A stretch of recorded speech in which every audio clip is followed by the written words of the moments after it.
Greetings, ladies and gentlemen, it is I am the one and only Tiana here once again, and I am back for the likes of the Maxi Toys videos. Ladies and gentlemen, welcome back for some more of Let's Play of Sonic 3D Flickies Island, aka Sonic 3D Blast, for specifically the Sega Mega Drive / Sega Genesis, unless if you also want to count the Sega Saturn and the PC versions. So, anyway, last time we did somehow managed able to explore through Zone 3, which appears to be Spring Stadium Zone, and on top of that we did somehow explore through the 4th zone, which is Diamond Dust Zone, and on top of that we did somehow explore through the 5th zone, known as Volcano Valley, my least favorite zone in the game. So, generally speaking, I was about the fact that we didn't have too much trouble with it, despite the fact that, you know, obtaining certain Flickies back for Volcano Valley can be pretty annoying. So, regardless of everything else though, it's about the fact that we're still doing really well in regards to the forms of the progression. So today, for this video, is that, generally speaking though, this is going to be the finale in terms of the forms of Sonic 3D Flickies Island for the Mega Drive / Sega Genesis. So because of that, today, we're going to be exploring into not only this zone, which appears to be Gadget Zone, but also eventually the next zone, and maybe potentially we might be able to actually finish off the game, especially concerning for the fact that we've got all 7 of those Chaos Emeralds after all, so we can potentially get ourselves the best ending of the game. So, yeah, here we go on to Gadget Zone, and I will admit though, this level is also very annoying, at least to me anyway, if only because of the platforming is involved, and those stupid fan blades, or those fans, and those stupid turrets that keep shooting you in every single directions. Like, to me though, I just don't care for this level at all. Because generally speaking though, the game only gets harder from this point onwards, and it sometimes gets even more annoying from this point onwards, because platforming in isometric view, to me, kind of sucks. Because I know for a fact that during the Evolves have been last year, that we've already did manage to deal with isometric platforming before, from the likes of Super Mario RPG, The Legend of the 7 Stars, at least specifically on the Super Nintendo version, but I will admit though right away, I honestly do prefer the isometric platforming a little bit for the Super Mario RPG, mainly because no matter what though, it's about the fact that at least I can able to control in midair and stuff like that, and thus, not to mention though, trying to go for donut platforms can be easy at times, but either way though, you probably get the gist of it, so. Anyways though, and as you can tell, as I've mentioned about this before, is that, as you can tell, there's no Tails and Knuckles to be found in journey forms of not only in this zone, but also with the next zone afterwards, or before that. So, generally speaking though, it's about the fact that you won't be able to actually access the special stage up to this point. Imagine if you got 1 Chaos Emerald left. Unfortunately though, the special stages are nowhere to be found in journey forms of Gadget Zone. So, oh yeah, there's a lot of moving platforms that you're gonna have to able to navigate through, and they are pretty annoying to, like, platform on.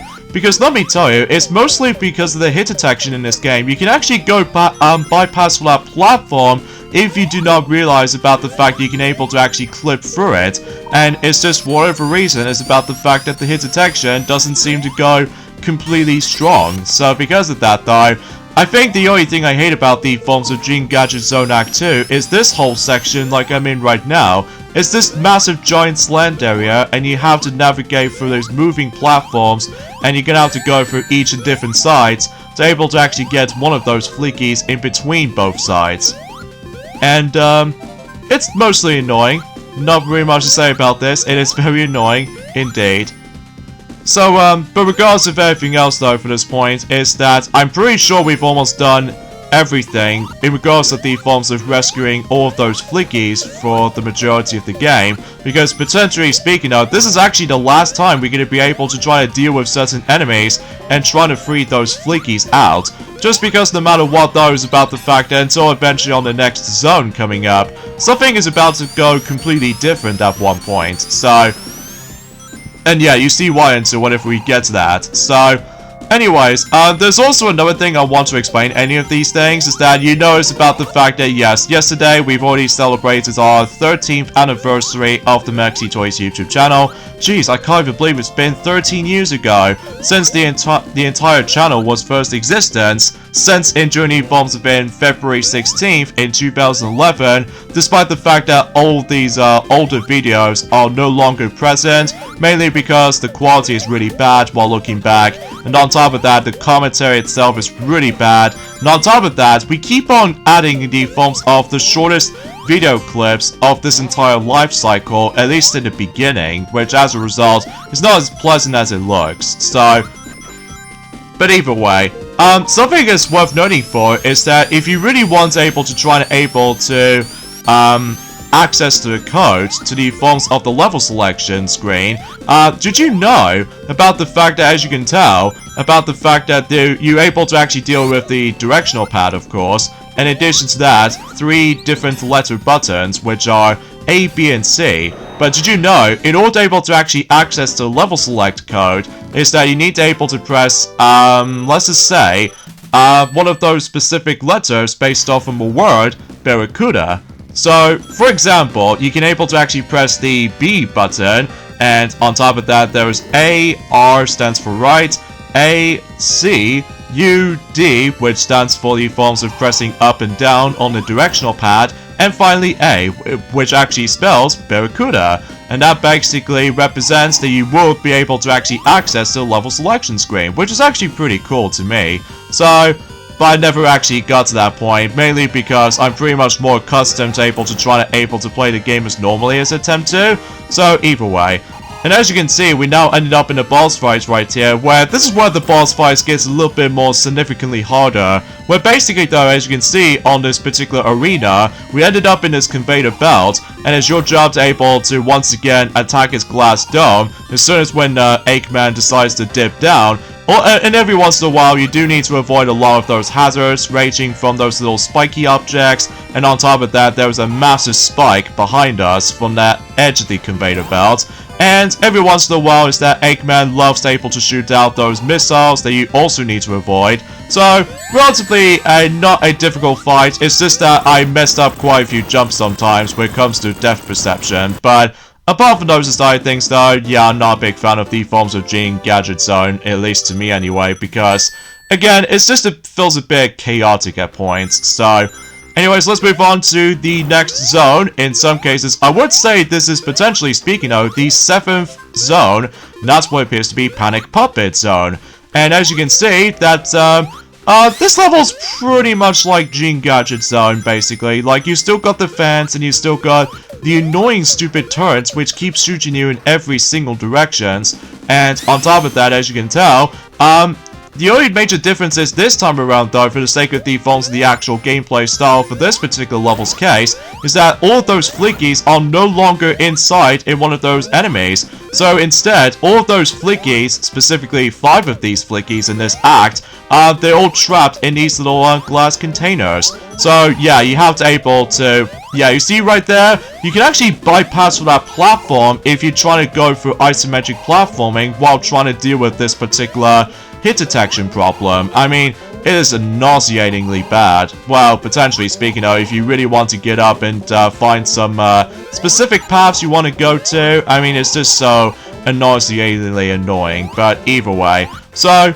generally speaking, I was about the fact that, well, I'm pretty sure that Panic Puppet Zone is basically Gadget Zone Part 2. So anyway though, so yeah, there's not much else I can say about this, and potentially speaking, I was about the fact that this will be the definition of the final time to able to look after the Flickies in journey forms of this entire playthrough, because, again, no matter what though, it's about the fact that we're getting nearly at the end of the game. Unless if you do collect all 7 of those Chaos Emeralds, then you would be able to expect to come across into one true final fight, but either way. So, one thing you do not actually realize is about the fact that ever since in Gadget Zone, as you probably already saw for about a few minutes ago, that you notice about the fact that with that particular blue shield, potentially speaking, that we did somehow keep on obtaining the normal shield, if you will. Apparently, though, it is an electric shield, I guess, because potentially speaking, though, if you're trying to able to have the blue shield with you, and if you come across into those zappy floors, like these electrical floors, it actually protects you from the sake of the forms of no harm for the electricity. So, pretty interesting fact right there, especially concerning for the fact that I almost assumed that the blue shield is just for, nothing, but as it turns out, it does have its useful moments, so pretty cool stuff, I might add. So, and as you can see, in order able to progress, is that we need to flick the actual switches to able to change the actual direction for the conveyor belts. So just to ensure for the fact that you can able to miraculously try to able to continue or backtrack if you miss one of the flickies. So, and as you can see, this is the final time we're going to be using a dimensional ring right here. And straight to the point, we now ended up in Act 2. And what makes it different compared to the forms of Act 1 compared to Act 2? Well, as it turns out, that there aren't any flickies to be rescued, because we've rescued all of them for each and every single level. So because of that, all we have to do for this particular stage is go from point A to point B. So generally speaking, I was about the fact that this stage can be a bit tricky at times, and also it's very annoying sometimes because of all their stupid little turrets, as you can tell. But anyway, so in order to able to actually proceed to this level, as you can tell, we need to go all the way to the top of the forms of this particular panic puppet.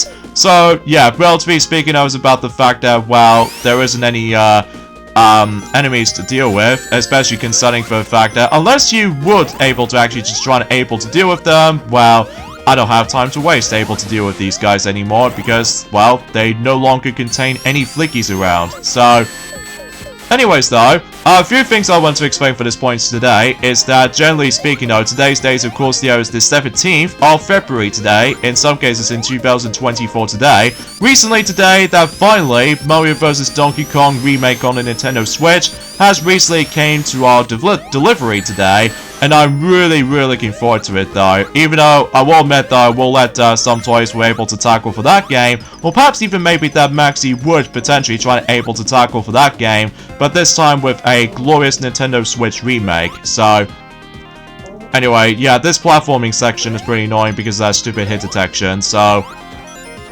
but regardless of everything else though, it's just about the fact that we must avoid a lot of enemies around here, including some of these annoying pop-up or just stupid turrets, and eventually at some form or another, that basically though is about the fact you do realize this stage does not contain any checkpoints. Same applies with the forms of Act 1, to be expected because this is the ending portion of the game, and it looks like we ended up in his nose, which is incredibly weird, but still.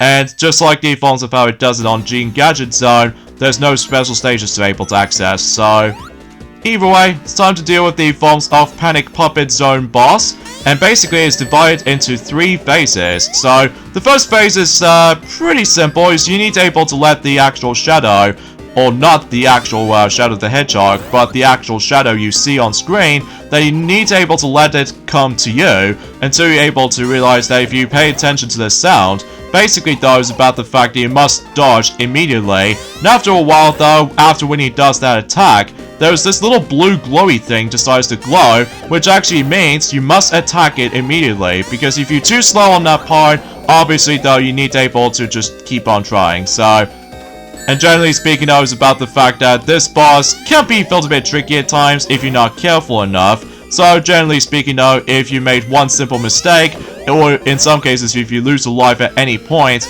you have to start from square one again. So yeah, there goes the first phase, and now we're going to move on to the second phase, where basically he decides able to shoot those flame snakes. So generally speaking though, again you must pay attention to the forms of that weird blue object thingy attached to its arms to able to start flashing, which actually signifies it's your chance to attack. So, but anywho though, oh yeah, something's worth noting for is about the fact that yes, we are pretty much at 13 days to go until we're approaching onto March. For the sake of time, about the fact that I'm really looking forward to March as well, not just because of the forms of Princess Peach Showtime for the Nintendo Switch is just almost there to its release, but also with the forms of Kung Fu Panda 4 will be eventually going to be releasing at some form or another. So Now, I'm sure for the fact that I'm pretty sure about the fact that some toy sales has already explained about the forms of specific updates on Disney movies,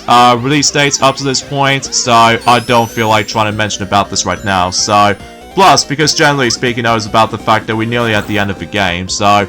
Anyways, here we go, on to the third and final phase of this fight, where basically he just keeps on summoning, or spews out, those very weird blue projectiles, which, as a result, you do need to dodge a lot, by the way, or just keep on jumping, because if you don't jump at the right time, then obviously you're gonna get hit a lot. So, as always, pay attention to the forms of the flashy blue part.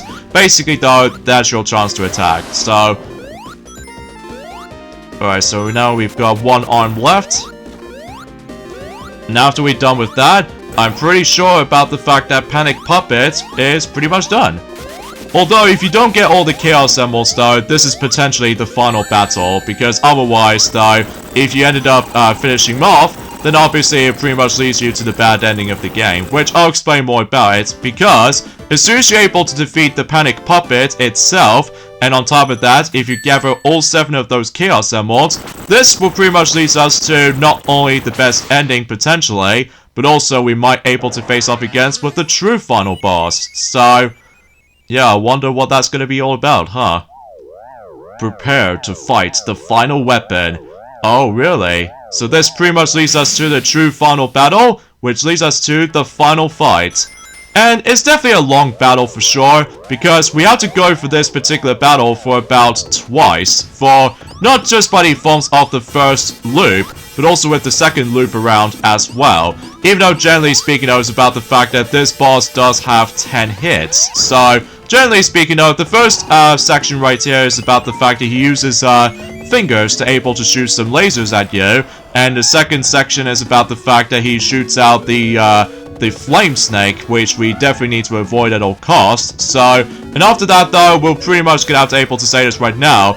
It's best assured you do not grab all those rings from the beginning portion of the battle, because if you accidentally lose a whole bunch of rings, and if you die at one point, you have to start from square one again. So, yeah, it's definitely a little bit of a tricky fight to begin with, but honestly, this particular fight is not that much of a big of a deal for me anyway, so...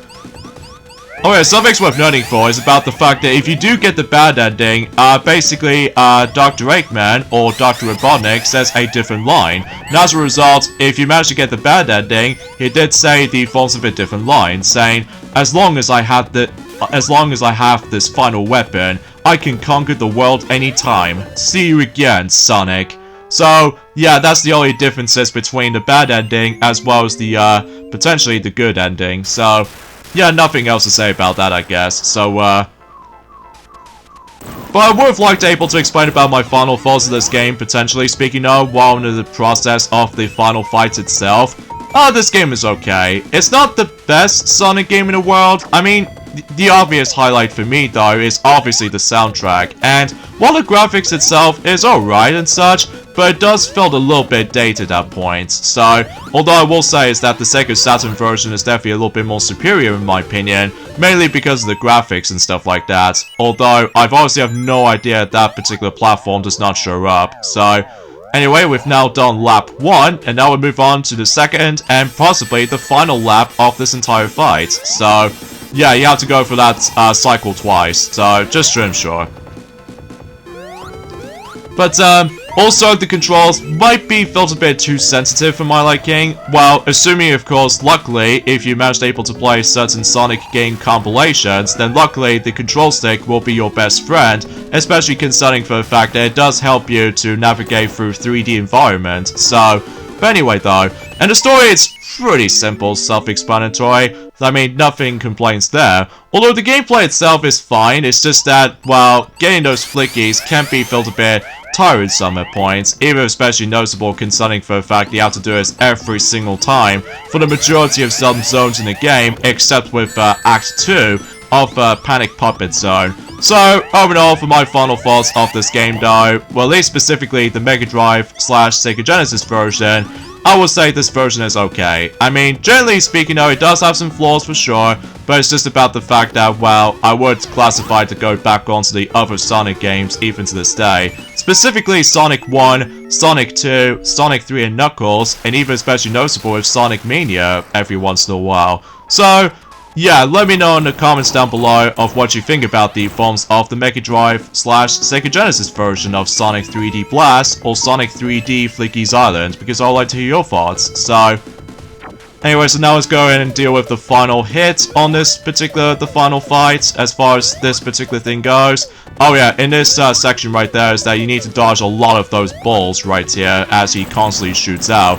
I believe the fourth section, he does manage to launch the actual missiles that we need to dodge. And the third section is that he just uses his fists to able to actually just try to hit us. So, but potentially speaking though, I have no issues for this point right here. So there we go. That pretty much concludes Sonic 3D Blast or Sonic 3D Flickies Island for the Sega Mega Drive / Sega Genesis. So, and as to be expected, we come out of this dimensional ring.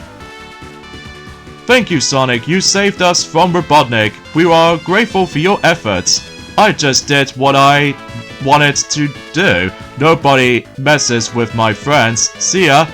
The Flickies have been freed. Peace and freedom came back to Flicky Island again.